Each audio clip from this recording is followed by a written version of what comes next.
Hi FK, this is a photo Carl took in the North Foyer of Medeka 118 tower during his recent trip to KL. Today I'll show you a new Archicad library part developed to easily panelize floors, walls and ceilings.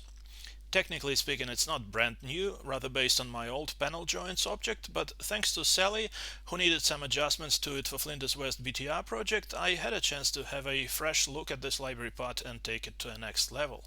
I'll be using Medeka 118 tower podium foyers and galleries as an example, because originally back in 2012, first simple version of this object was developed to panelize stone and aluminium cladding in these spaces. So first question, while everyone will agree that we do need to model panelized ceilings here to be able to produce RCPs, do we really need to model in 3D stone tile breakup for walls and floors? Why not just apply vectorial hatching for elevations? Well, for many reasons. We are looking here at west side of tower podium foyers and galleries, and there's a similar logic on the opposite side, in a sense that cladding pattern is continuous, flowing from wall to wall across all fault lines. And when you elevate one wall, you will most likely not even see in that particular elevation where panel breakup set out is coming from. Or when you draw perimeter floor tiles on a floor plan, you need to know that their joints line up with wall tile joints. Plus, all openings and various slots are governed by this panel breakup, are coordinated with tile joints, so you want to be able to snap to joints when modeling and adjusting openings and slots. Also, foyer walls are sculptured, formed by many facets sloping at different angles. So, for example, in this view, if two highlighted walls are vertical, with tiles typically 2 meters tall, all other facets slope at various angles. So, for horizontal joints to be continuous, tile height for those facets will have to be not 2 meters but more than that, different for every facets depending on inclination. The object can automatically adjust tile height. With vectorial fills, Archicad will do it too, but only for slanted walls, without telling you the adjusted size, with display issues at corners. And also, to model these stone walls using Wall Tool, you will need to cleverly split them at each level so that every wall could intersect with adjacent walls. But you want to be able to make changes to panel breakup, say move origin, in one go. So this was why we need this object. Now let's see how it works. It is in our standard office library under facade. All essential controls should be straightforward without explanations, but I think I got a little bit carried away with these beautiful icons here. Perhaps would have been much clearer if I simply put it all into words, but not changing anything because I like how it looks, and there are floating tips when you hover your mouse anyway. So let's make tile size, say 600 by 1000, and for now have no pattern offset for simplicity, and make inclination 0, which means floor tiles. Floor tiles you can control in plan or 3D, wall tiles in elevation or 3D. I expect most of you are well familiar with how to control the polygon, as I developed this system back in 2006, originally for mesh slab object, and used it for other library parts where relevant ever since. If you need a new control point, say to this side, you grab either of its endpoints and put it at center. That creates a new independent control point. You can do it endlessly. And when you want to delete any endpoint, just put it on top of either of its neighbors and it will disappear. Very simple. Mid hotspots curve sides. Or if you change to this option, any mid hotspot will control inclination. I'll show you in a second. How smooth or segmented the curve is can be changed in model view options using the switch for curved facades. We have these controls just in case for future, if ever needed, to balance between smoothness and file performance. I'll quickly explain. First time I introduced this control again for mesh slab object. Between this smooth but slow turtle and fast but segmented rabbit, you can diagrammatically choose any value, and to the right from it floating tip will say faster but more segmented, to the left smoother but slower. I added this back in 2013 when we were doing master planning for Birch 2020 site in JLT, Jumeirah Lake Towers, just behind Dubai Marina, where client wanted to build a 700 meters plus mega tower in time for Dubai Expo 2020. Our exercise at the time was all about road access, so I had to model this giant interchange from Sheikh Zayed Road, and that's when smooth curves were making file noticeably slower. Adrian Smith eventually designed the tower, and many people thought it was heavily influenced by Medeka 118. never happened anyway. Project was renamed Uptown Dubai, and what is built now almost is Tower 2, only 340 meters tall, which would still be the tallest in Melbourne. Anyway, since then I add curve segmentation control to other library parts where relevant. For curved window components, just in anticipation of a mega tall curvy tower we're gonna design someday where this would matter, but for any normal building I suggest keeping it smooth, as you'll never notice any slowing down because of it. If we don't want this side to be curved anymore, just move mid hotspot close to straight line. The object will detect it's close enough, hotspot will automatically jump to center and side will be straight again. Now, the other option for mid hotspots is to control not curving but inclination. Let's look at it in 3D. We can now do this. And if we type 90 degrees, it becomes a vertical wall. You can edit it in 3D or elevation, freely move pattern set out point around, and here you can bend taking it outside the polygon if you're afraid some team member might move it too far, but often you do need to snap to something outside your polygon. So now let's add, say, 100mm pattern offset. If you ask vertically or horizontally, pattern can be easily rotated. See, now the offset is vertical.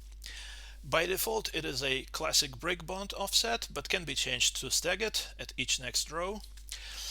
Next checkbox you will not need too often, but sometimes it is a lifesaver. I'll show you an example a bit later. It simply allows you to adjust tile size in 3D. And finally, you might want to use cut planes in floor plan for sloped walls. Say if our cladding was sloped at 60 degrees, and let's model 60 degrees sloped wall behind it, then in plan object will be displayed in accordance with cut planes together with walls and other elements. To illustrate how to use this object in practice, I will use this little fragment of our so-called surface model for podium foyers, further simplified for the sake of demonstration. It was Jared's great idea to start officially issuing surface models to consultants, because at first we were registering on Aconex our models in all possible 3D formats in response to requests from various consultants, as they were all using different software. And the problem with that was not even an additional work involved, but if you just export 3D DWG file from our model, what they get is this.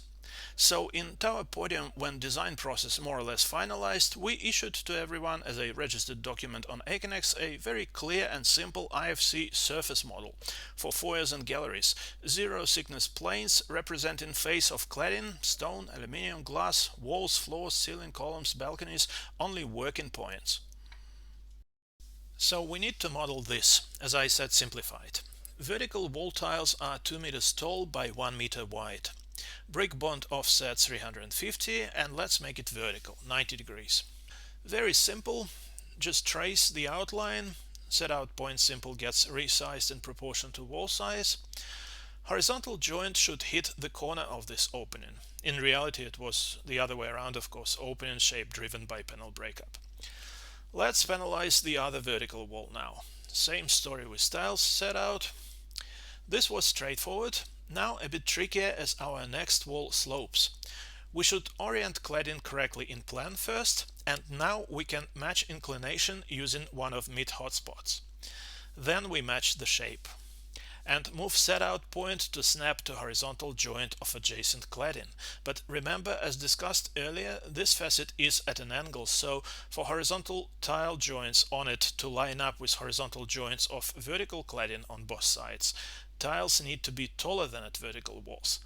For this, we can press this little lock button to lock vertical spacing at 2 meters, and script recalculates required height based on inclination. See, now everything lines up perfectly. Let's quickly finish modeling panel breakup for walls and floors.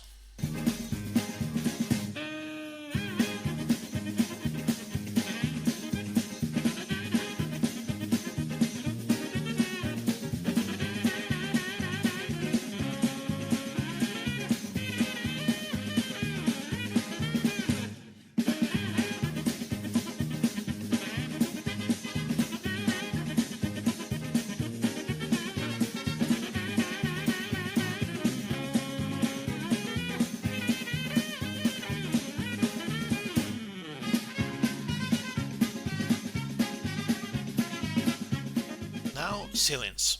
Let's change pan to RCP pan. First we need to rotate it in plan to follow roof's pivot line.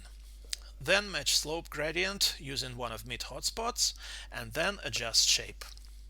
Now, say ceiling panels are nominally 4 meters long by 1 meter wide, to be honest, can't remember off the top of my head, and staggered 1 meter in each next row. So we have to choose staggered pattern here. Then we orient pattern parallel to the wall by placing setout point on boundary line and rotating the pattern. Nice and easy.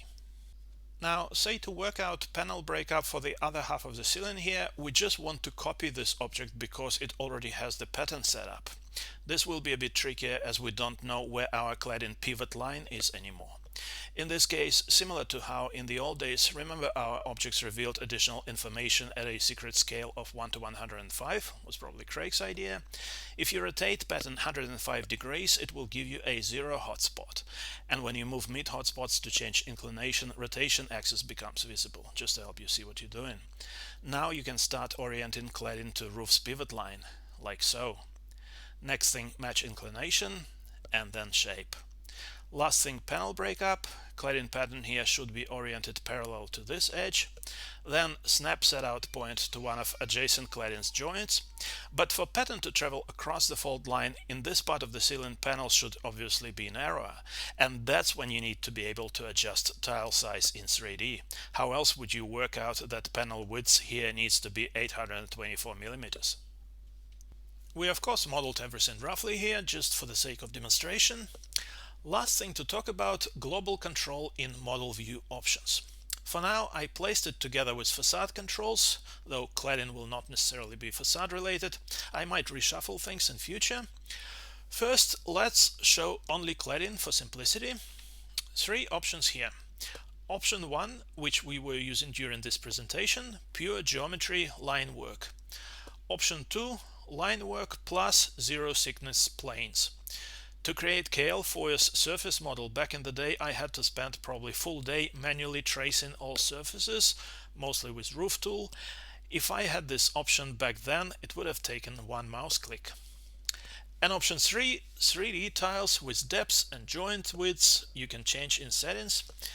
This perimeter offset is sometimes useful. As an additional feature, you can randomize tile materials using 3 materials of your choice for in-house renderings. Nothing wrong with using traditional tiled textures, which is what I was doing in this project, but tiles really modeled in 3D can give render an extra edge. In rendering software, you can even apply slightly different material settings to randomize panels to give your view a more realistic feel. Not sure how useful this feature is, I expect Shem will tell me.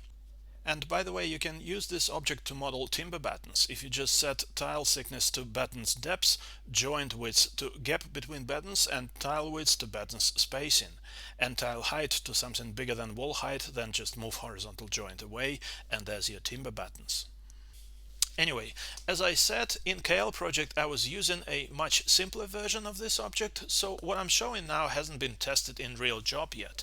Usually Mauricio does all test driving for my new library parts, but as he's away for 4 weeks, I'm presenting this beta version, a bit experimental but hopefully quite useful.